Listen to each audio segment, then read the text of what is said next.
but for burning is the one for sorry for setting on fire and that. Yeah, but it means that's to set fire to someone's yeah, that's really nice of work to do that for me there.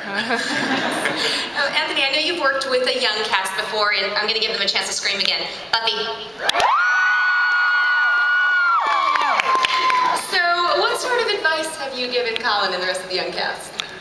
I try not to give any advice at all. I wouldn't presume to think that I can. I mean, the only thing that we talked about was you know, America, because it's a big place and it's kind of cool. And I have to say, the audience here is you are remarkable and you are very loyal and you're good guys. So.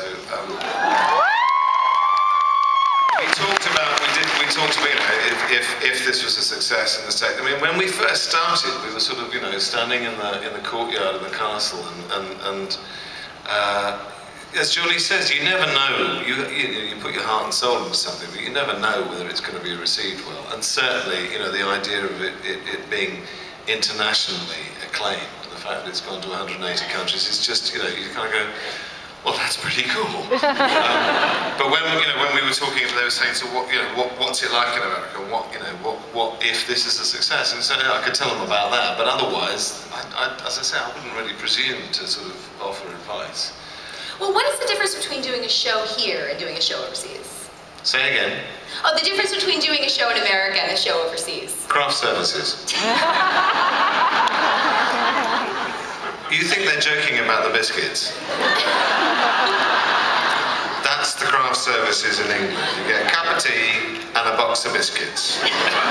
Yeah, but what Tony hasn't mentioned is that Julian and I make the biscuits. Available in all good stores. Every other day we give us fruit as well. But craft services in America is a wonderful thing. It's a whole adventure in itself. I remember the first time I actually saw craft services in America on a show, and I was like, what the hell is this? A running buffet all day. We like our food here. It's a good thing. But it also, I mean, somebody was saying just earlier on about, you know, like a normal 14-hour day in the States. They don't think twice about that. And in England we have 11-hour day, well, 12-hour day, but with a break. And we don't go beyond that because overtime is just like a bad thing.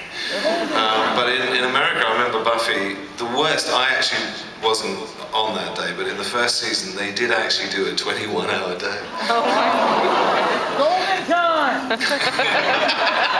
Oh yeah, I think that goes into platinum time, isn't it? It was yes, it was in the lair, right in the first season, and it went right the way through Friday into Saturday and nearly into Sunday. It was amazing. I wasn't there. Well, the Twitterverse will stab me in the eye with a pen if I don't ask about the romance. Oh, come on, I had to make a reference to that. So I have to ask about the romance in this series. Any little hints you can drop for season 3? You gonna get a normal girlfriend? I hope so. You know, it seems like anybody that comes into Merlin's life that means something to him that he loves is killed off.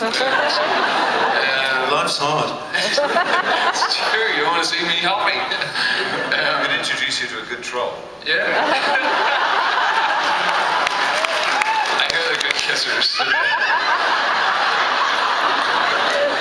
They're ready to see the scene we cut out. I saw the original of that. I mean, on about too long, didn't it? It's your choice. That shoot day, Tony, didn't that shoot day go to 21 hours?